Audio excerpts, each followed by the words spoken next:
Hello बच्चों, welcome back to my channel Ravi sir physics. आज हम लोग क्लास 12 का चैप्टर सेकंड का लेक्चर 10 पढ़ने वाले हैं। इससे पहले इस चैप्टर के लेक्चर 9 तक हम लोगों ने कंप्लीट किए हैं और लेक्चर 9 में हम लोगों ने पैरेलल प्लेट कैपेसिटर को डिस्कस किया था। पैरेलल प्लेट कैपेसिटर से रिलेटेड जितने भी डेरिवेशन थे उन डेरिवेशन को मैंने कंप्लीट किया है। आज हम लोग लेक्चर 10 में कॉम्बिनेशन ऑफ कैपेसिटर से रिलेटेड पढ़ने वाले हैं। कॉम्बिनेशन का मीन्स ये होता है एक से ज़्यादा कैपेसिटर जब किसी सर्किट में कनेक्ट किए जाते हैं तो एक साथ उनको कैसे कनेक्ट किया जाए, कौन से तरीके या कौन सी टेक्निक जिनका यूज करके एक से ज़्यादा कैपेसिटर को कनेक्ट किया जाए। तो कैपेसिटर को भी उसी तरीके से कनेक्ट करते हैं जैसे कि सर्किट में रेजिस्टेंस को कनेक्ट करते हैं। रेजिस्टेंस सर्किट में कैसे कनेक्ट होते हैं ये हम लोग क्लास 10th में पढ़ चुके हैं। क्लास 10th में जब रेजिस्टेंस का कनेक्शन हम लोगों ने पढ़ा था कि एक से ज़्यादा रेजिस्टेंस को कैसे कनेक्ट करते हैं, तो वहाँ हम लोगों ने देखा था कि या तो सीरीज टेक्निक का यूज किया जाता है या पैरेलल टेक्निक का यूज किया जाता है। तो जितनी भी इलेक्ट्रॉनिक डिवाइस हैं जब किसी सर्किट में एक से ज़्यादा यूज की जाती हैं तो उनको कनेक्ट करने के लिए जो टेक्निक हम यूज करते हैं उनको या तो सीरीज टेक्निक के नाम से जानते हैं या पैरेलल टेक्निक के नाम से जानते हैं। तो कैपेसिटर भी हमारा एक इलेक्ट्रॉनिक डिवाइस है और जब इसको सर्किट में यूज करते हैं तो एक से ज़्यादा कैपेसिटर यूज करने के लिए या तो हम सीरीज टेक्निक का यूज करते हैं या पैरेलल टेक्निक का यूज करते हैं।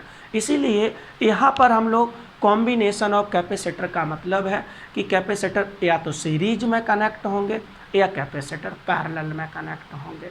तो यहाँ पर हम लोग पहले सीरीज कॉम्बिनेशन को देखते हैं कि सीरीज कॉम्बिनेशन किसको बोला जाता है, कैसे कैपेसिटर किस तरीके से कनेक्ट किए जाते हैं कि उस सर्किट को देख करके ये पता चल सके कि ये सीरीज कॉम्बिनेशन है।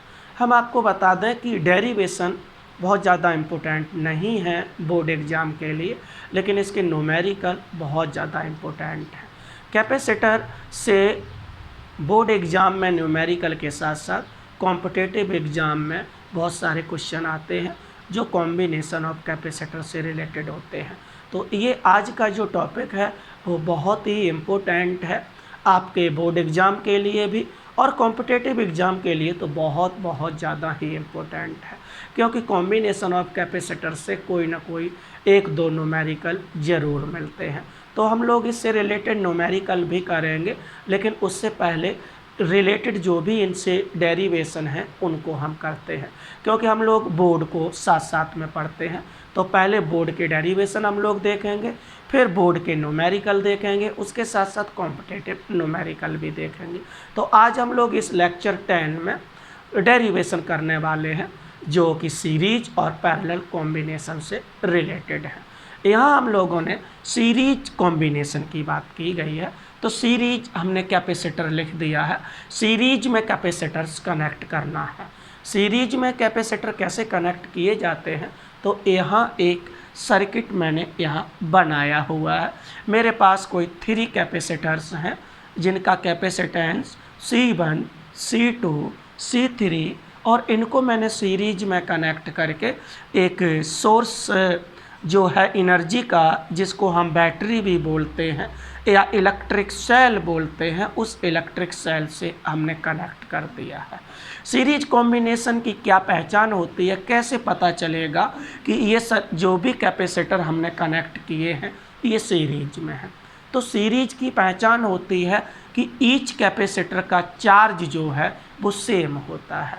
चार्ज की वैल्यू अगर जितने भी कैपेसिटर सर्किट में लगे हैं और सभी में चार्ज की वैल्यू एक ही है तो हम ये कहते हैं कि वो सभी के सभी कैपेसिटर सीरीज में लगे हुए हैं। यहाँ पर मैंने सपोज किया कि जैसे ही इस सिस्टम को या इस सर्किट को इलेक्ट्रिक सेल से कनेक्ट किया तो सबसे पहले जो आपका कैपेसिटर C1 है उसकी पहली प्लेट पर +Q चार्ज डेवलप हो गया। जब पहली प्लेट पर +Q चार्ज डेवलप होगा तो ड्यू टू इंडक्शन दूसरी प्लेट पर उतना ही नेगेटिव चार्ज डेवलप हो जाएगा।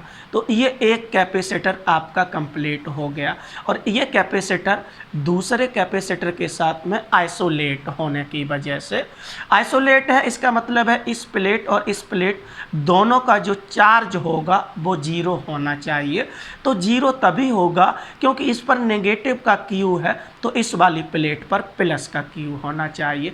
तो इस तरीके से सेकंड कैपेसिटर की फर्स्ट प्लेट पर प्लस क्यू चार्ज को यहाँ पर दिखाया गया है। फिर due to induction second capacitor की सेकंड प्लेट पर नेगेटिव चार्ज डेवलप हो जाएगा। तो इस तरीके से ये सेकंड कैपेसिटर भी कंप्लीट हो गया। अब हम थर्ड कैपेसिटर की बात करते हैं। थर्ड कैपेसिटर की पहली प्लेट और सेकंड कैपेसिटर की सेकंड प्लेट ये दोनों ही इंसुलेटेड हैं, मींस इन दोनों का नेट चार्ज जीरो होना चाहिए। जब नेट चार्ज जीरो तभी होगा क्योंकि इस पर नेगेटिव है तो इस पर पॉजिटिव का होना चाहिए, इसलिए मैंने प्लस का क्यू लिख दिया। और ड्यू टू इंडक्शन इस पर कैसा चार्ज होगा, तो ड्यू टू इंडक्शन इस पर नेगेटिव चार्ज हो जाएगा। तो आपने देखा कि यहाँ पर हर कैपेसिटर पर एक ही चार्ज है। अब वो चार्ज मैंने क्यू बोला है। तो सीरीज में ये पता चलता है कि सीरीज के केस में जो चार्ज है वो सेम रहता है, हर कैपेसिटर का चार्ज एक ही होता है। ये सीरीज की पहचान है, ये आपको याद भी रखना पड़ेगा। अब हम बात करते हैं क्या पोटेंशियल डिफरेंस भी एक ही होता है। तो पोटेंशियल डिफरेंस यहाँ पर हम कैलकुलेट करते हैं। तो मेरा कैपेसिटर जो है एक C1 है और पोटेंशियल का फॉर्मूला कैपेसिटेंस के फॉर्म में हम लोग पढ़ चुके हैं, C = Q/V होता है। तो यहाँ से V अगर हम निकालना चाहेंगे तो V आपका हो जाएगा Q/C। और यहाँ अगर देखा जाए तो C की वैल्यू जो है वो अलग अलग होने की वजह से जब हम वैल्यू लगाएंगे तो C1 का पोटेंशियल Q/C1 हो जाएगा। इसी तरीके से C2 का पोटेंशियल Q/C2 हो जाएगा और C3 का पोटेंशियल जो है वो Q/C3 हो जाएगा। कहने का मतलब है तीनों कैपेसिटेंस का जो पोटेंशियल है वो डिफरेंट है। इसका जो पोटेंशियल था उसको मैंने V1 बोल दिया, इसके पोटेंशियल को V2 बोल दिया और इसके पोटेंशियल को मैंने V3 बोल दिया। तो यहाँ से ये पता चलता है कि सीरीज में चार्ज सेम होता है लेकिन पोटेंशियल डिफरेंस जो है वो डिफरेंट होता है। लेकिन ऐसा ज़रूरी नहीं भी है क्योंकि अगर ये तीनों ही कैपेसिटर इक्वल वैल्यू के होंगे तो पोटेंशियल डिफरेंस भी इक्वल होगा। इसलिए इसकी एक ही पहचान मेन होती है कि सीरीज में चार्ज की वैल्यू सेम होती है। लेकिन अगर कैपेसिटेंस की वैल्यू डिफरेंट है तो पोटेंशियल भी डिफरेंट होता है। ये आप लोगों को ध्यान रखना है। तो यहाँ पर ये मैंने सीरीज कॉम्बिनेशन का सर्किट बनाया है, उसके साथ साथ आपको पहचान भी बताई है कि सीरीज कॉम्बिनेशन में चार्ज जो है वो सेम होता है और पोटेंशियल डिफरेंस डिफरेंट भी हो सकता है और इक्वल भी हो सकता है, लेकिन चार्ज जो है वो ज़रूर ही सेम होना चाहिए, तभी हम उस कॉम्बिनेशन को सीरीज कॉम्बिनेशन बोलेंगे। पोटेंशियल कितना होगा तो मैंने बताया इस फॉर्मूले का यूज करके आप पोटेंशियल भी कैलकुलेट कर सकते हैं। यहाँ मैंने पोटेंशियल को कैलकुलेट भी किया है। तो V1 = Q/C1 इस फॉर्मूले का हमने यूज कर लिया है। तो V1 = Q/C1 हो गया। इसी तरीके से V2 = Q/C2 हो गया और V3 = Q/C3 हो जाएगा। अगर अब हम चाहें कि टोटल पोटेंशियल कितना हो जाएगा जितने भी कैपेसिटर सीरीज में लगे हुए हैं, तो अगर जितने भी कैपेसिटर सीरीज में लगे हुए हैं सभी के पोटेंशियल का अगर अलजेब्रिक सम कर दिया जाए तो टोटल पोटेंशियल पता चल जाएगा। तो टोटल पोटेंशियल निकालने के लिए वही किया, मैंने सम कर दिया तीनों का, तो V1 plus V2 plus V3। और हम ये देखते हैं कि इन पर चार्ज तभी डेवलप हुआ जब इस कॉम्बिनेशन को इलेक्ट्रिक सेल से कनेक्ट किया, जिसका पोटेंशियल डिफरेंस V है। अगर हम इससे कनेक्ट नहीं करते तो इन पर कोई भी चार्ज डेवलप नहीं होता। जब चार्ज डेवलप नहीं होता तो पोटेंशियल भी डेवलप नहीं होता। इसका मतलब है हर कैपेसिटर का जो पोटेंशियल है वो तभी डेवलप हुआ जब हमने सेल को कनेक्ट किया। तो सर्किट का या जितने भी कैपेसिटर आपके सीरीज में लगे हुए हैं सभी का सम जो है वो सेल के पोटेंशियल के इक्वल होगा। इसी वजह से मैंने यहाँ पर V के इक्वल कर दिया। तो V equals to V1 plus V2 plus V3 मैंने कर दिया। वैल्यू मैंने यहाँ पर लगा दी, तो वैल्यू लगाने के बाद में V1 की वैल्यू Q/C1 प्लस V2 की वैल्यू Q/C2 प्लस V3 की वैल्यू Q/C3 मैंने अप्लाई किया। और कॉमन हमने जब लिया तो यहाँ पर Q कॉमन आ जाता है और 1/C1 plus 1/C2 plus 1/C3। तो इस तरीके से हम पोटेंशियल भी कैलकुलेट कर सकते हैं। तो पोटेंशियल कैलकुलेट करने में मैंने सीखा सम कर दीजिएगा, हर कैपेसिटर का पोटेंशियल कैलकुलेट करो इस फॉर्मूले का यूज करके और उसका सम कर दीजिएगा। तो इस तरीके से मैंने यहाँ पर ये निकाला है। आगे हम लोग बढ़ते हैं और कहना चाहेंगे कि हमारा जो डेरिवेशन है या जो भी कैपेसिटर से रिलेटेड न्यूमेरिकल है उसमें इक्विवेलेंट कैपेसिटेंस पूछा जाता है। तो सबसे पहले हम बात करते हैं कि इक्विवेलेंट कैपेसिटेंस होता क्या है। तब उसके लिए सीरीज में हम सीरीज कॉम्बिनेशन में उसका फॉर्मूला स्टेबलाइज करेंगे। कहने का मतलब है सीरीज कॉम्बिनेशन में इक्विवेलेंट कैपेसिटेंस को कैसे फाइंड करेंगे। तो इक्विवेलेंट कैपेसिटेंस का मीन्स होता है कि जितने भी कैपेसिटर आपके किसी भी सर्किट में लगे हुए हैं सभी कैपेसिटर को रिप्लेस करके उनकी जगह पर एक सिंगल कैपेसिटर लगा दिया जाए और वो सिंगल कैपेसिटर वही वर्क करना शुरू कर दे जो सभी के सभी कैपेसिटर मिलकर के कर रहे थे। तो उस सिंगल कैपेसिटर को उन सभी का इक्विवेलेंट कैपेसिटर बोला जाता है। समझ में आ गया होगा कि इक्विवेलेंट कैपेसिटर क्या है। मैंने एक दोबारा से फिर बता देते हैं। जितने भी सर्किट में कैपेसिटर लगे हुए हैं सभी को रिप्लेस करके एक सिंगल कैपेसिटर लगा दिया जाए और वो सिंगल कैपेसिटर वही वर्क करना शुरू कर दे जो वो सभी मिल करके कर रहे थे। तो उस सिंगल कैपेसिटर को हम उन कैपेसिटर का इक्विवेलेंट कैपेसिटर बोलते हैं। तो यहाँ पर इक्विवेलेंट कैपेसिटर का कैपेसिटेंस भी पूछा जाता है कि सीरीज अगर है या पैरेलल है तो सर्किट का इक्विवेलेंट कैपेसिटेंस बताइएगा। तो इक्विवेलेंट कैपेसिटेंस को फाइंड करने के लिए यहाँ पर एक रिलेशन फाइंड करना पड़ेगा। उसके लिए मैंने यहाँ सपोज कर लिया कि इन तीनों कैपेसिटर को एक ऐसे कैपेसिटर से रिप्लेस कर दिया जिसका कैपेसिटेंस CS है और उस कैपेसिटर को मैंने इस इलेक्ट्रिक सेल से कनेक्ट कर दिया। तो इस ये कैपेसिटर वही रोल प्ले कर रहा है।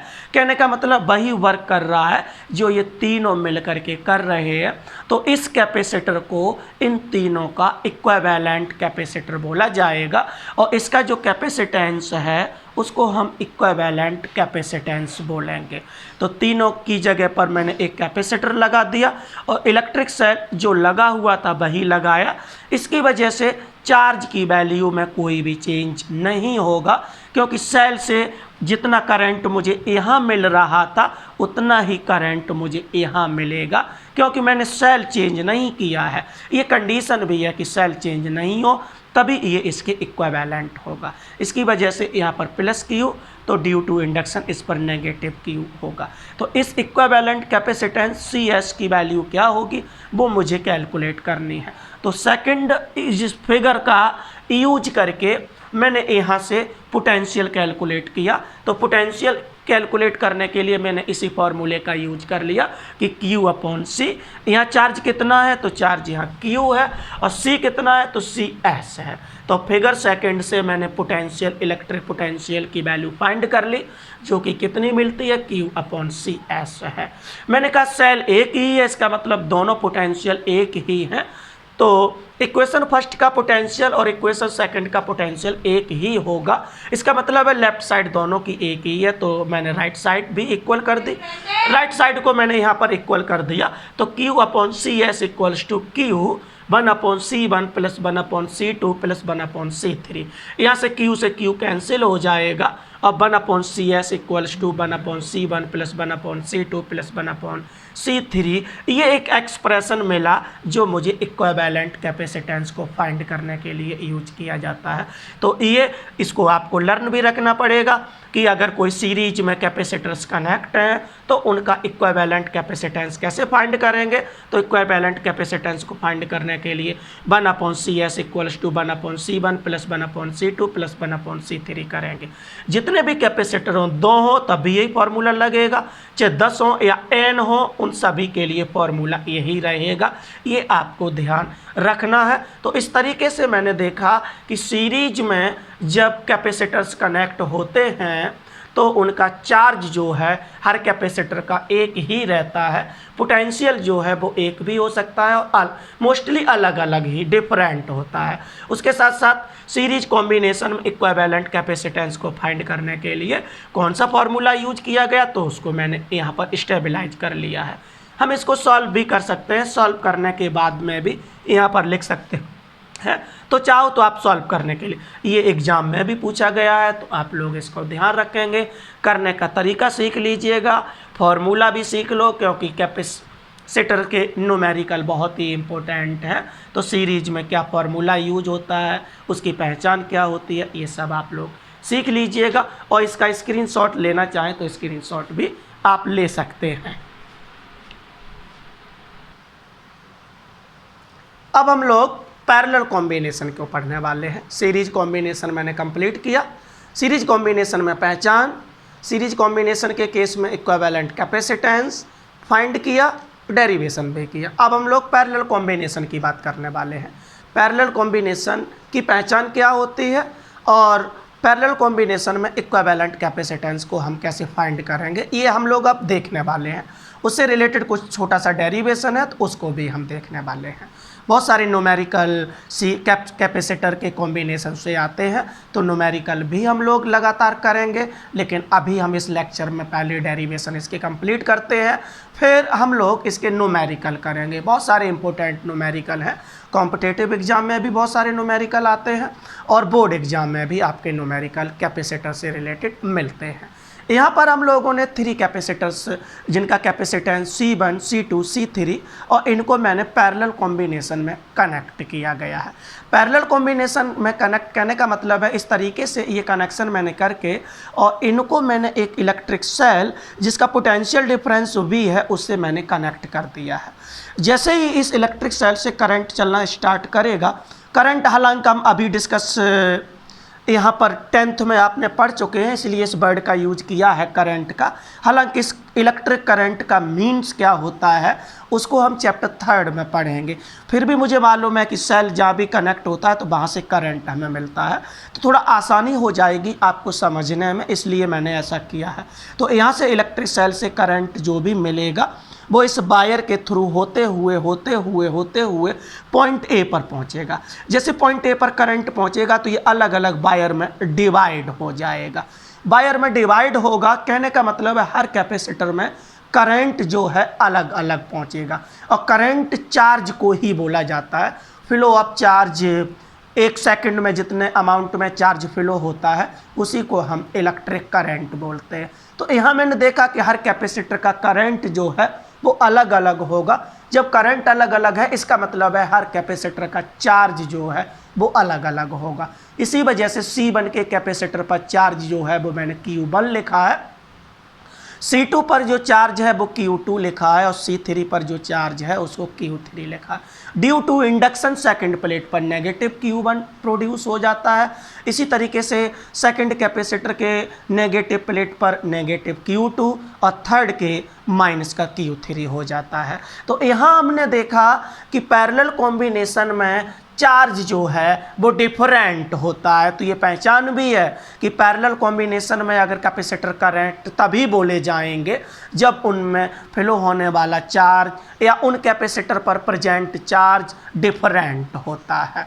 या अगर हम देखते हैं तो पोटेंशियल डिफरेंस, तो हर कैपेसिटर जो है वो ए और बी पॉइंट से ही कनेक्ट है। मींस हर कैपेसिटर का पोटेंशियल डिफरेंस जो है वो सेम होगा, पोटेंशियल डिफरेंस एक ही है। तो यहाँ से एक चीज़ और पता चलती है कि पैरेलल कॉम्बिनेशन में पोटेंशियल डिफरेंस जो है वो सेम होता है। तो दो पहचान है पैरेलल कॉम्बिनेशन की, एक तो charge in each capacitor different रहेगा और पोटेंशियल डिफरेंस जो है वो across each capacitor will be same रहेगा। अगर ऐसी कहीं दो कंडीशंस कोई सर्किट में लगे हुए कैपेसिटर फॉलो करते हैं तो हम कहेंगे कि वो आपके पैरेलल कॉम्बिनेशन में कनेक्ट हैं। तो ये पहचान आपको समझ में आ गई होगी। अब हम लोग उसमें निकालने वाले हैं कि टोटल चार्ज इस सर्किट में कितना फ्लो होगा। तो टोटल चार्ज के लिए मुझे मालूम है कि अगर तीनों कैपेसिटर के चार्ज का सम कर दिया जाए तो टोटल चार्ज हमें पता चल जाएगा। तो टोटल चार्ज का मैंने सम कर दिया, Q1 + Q2 + Q3 कर दिया। और ये चार्ज मुझे मिला कहाँ से? जो इस सेल से करंट मिला है, मतलब इस सेल से जो करंट है उससे जितना चार्ज हमारा फ्लो हो रहा था वही चार्ज जो है वही अलग अलग डिस्ट्रीब्यूट हो गया है। तो इससे जो हमें करंट मिला उस पर जो उसकी वजह से जो चार्ज है वो मैंने Q बोल दिया, इसलिए यहाँ पर Q = Q1 + Q2 + Q3 लिख दिया। Q1, Q2, Q3 की वैल्यू कैसे निकालेंगे? तो अभी जो फॉर्मूला हम लोगों ने पढ़ा था कि C = Q/V होता है, तो यहाँ से Q = हमें क्या मिलेगा? CB मिलेगा। तो Q = CB फॉर्मूले का हमने यूज किया है और यूज करके हर कैपेसिटर के चार्ज को मैंने कैलकुलेट कर लिया। तो Q1 = C1B हो जाएगा, Q2 = C2B हो जाएगा और Q3 = C3B हो जाएगा। मैंने ये वैल्यू यहाँ पर अप्लाई कर दी तो C1B + C2B + C3B, तो यहाँ पर V कॉमन आ जाएगा तो V मैंने कॉमन ले लिया। कितना मिलेगा मुझे? C1 + C2 + C3। तो टोटल चार्ज मैंने यहाँ सीखा कि पैरेलल कॉम्बिनेशन में टोटल चार्ज को कैलकुलेट करने के लिए हर कैपेसिटर के चार्ज का अगर सम कर देंगे तो टोटल चार्ज मुझे पता चल जाएगा। अब हमें देखना है कि पैरेलल कॉम्बिनेशन में इक्विवेलेंट कैपेसिटेंस कितना होगा। उस इक्विवेलेंट कैपेसिटेंस को अब मुझे कैलकुलेट करना है। इक्विवेलेंट कैपेसिटेंस का मीन्स क्या है हम आपको बता चुके हैं। सीरीज कॉम्बिनेशन जब अभी पढ़ रहे थे उसी में मैंने बताया है, आप वहाँ से उसको सीख सकते हैं। मैंने तीनों कैपेसिटर को रिप्लेस कर दिया एक सिंगल कैपेसिटर से, जिसका कैपेसिटेंस को मैंने CP बोल दिया है। तो ये CP कैपेसिटेंस वाला जो कैपेसिटर है वो इन तीनों कैपेसिटर का इक्विवेलेंट कैपेसिटर बोला जाएगा। तो ये एक इक्विवेलेंट कैपेसिटर है और इसको मैंने इसी इलेक्ट्रिक सेल से कनेक्ट कर दिया। तो जितने अमाउंट में यहाँ करंट था उतने ही अमाउंट में यहाँ करंट मिलेगा और उस करंट की वजह से जो भी चार्ज यहाँ था वही चार्ज यहाँ रहेगा। यहाँ मैंने सपोज किया है कि चार्ज Q है तो यहाँ पर भी चार्ज कितना होगा? Q होगा, इसलिए मैंने यहाँ पर Q लिख दिया। तो पहली प्लेट पर प्लस का Q होगा तो सेकंड प्लेट पर माइनस का Q हो जाएगा।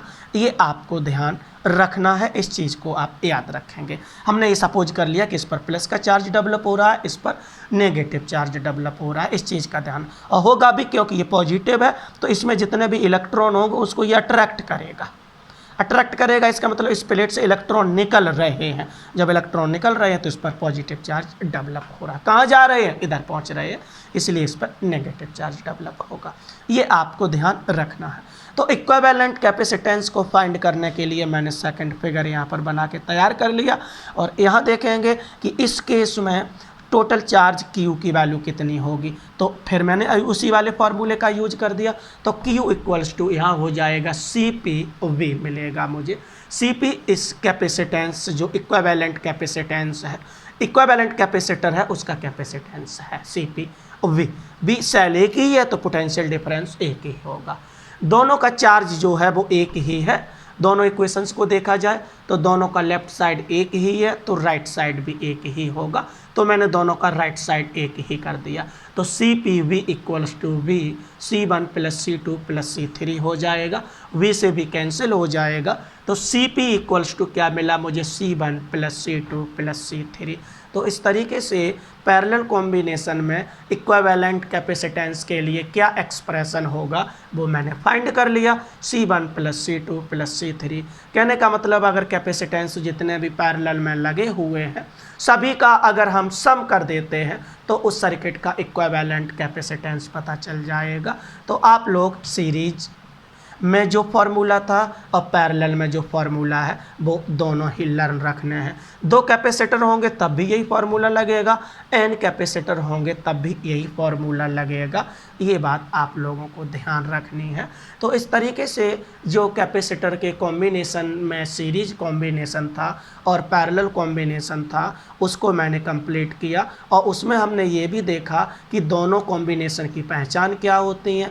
पहचान के साथ साथ हमने देखा कि इक्विवेलेंट कैपेसिटेंस को फाइंड करने के लिए कौन सा फार्मूला कैसे ड्राइव किया गया है वो भी मैंने पढ़ लिया। हाँ, उसके साथ साथ ये देखा कि रेजिस्टेंस का कॉम्बिनेशन और इसका कैपेसिटर का कॉम्बिनेशन का जो इक्विवेलेंट फार्मूला है वो जस्ट अपोजिट आया है, क्योंकि वहाँ आपने देखा था कि सीरीज के केस में रेजिस्टेंस का फार्मूला जो है वो R1 प्लस R2 था। अब पैरेलल के केस में आपका रेजिस्टेंस का फार्मूला 1/R1 प्लस 1/R2 था। जबकि यहाँ आपने देखा कि कैपेसिटेंस के केस में जस्ट अपोजिट आ रहा है, पैरेलल में C1 plus C2 plus C3 आ रहा है, जबकि सीरीज में 1/C equals to 1/C1 plus 1/C2 plus 1/C3 आ रहा है। तो ये एक इसलिए मैंने बताया है कि आप लोग इस तरीके से लर्न रख सकते हैं, क्योंकि रेजिस्टेंस आप लोगों ने पहले पढ़ा है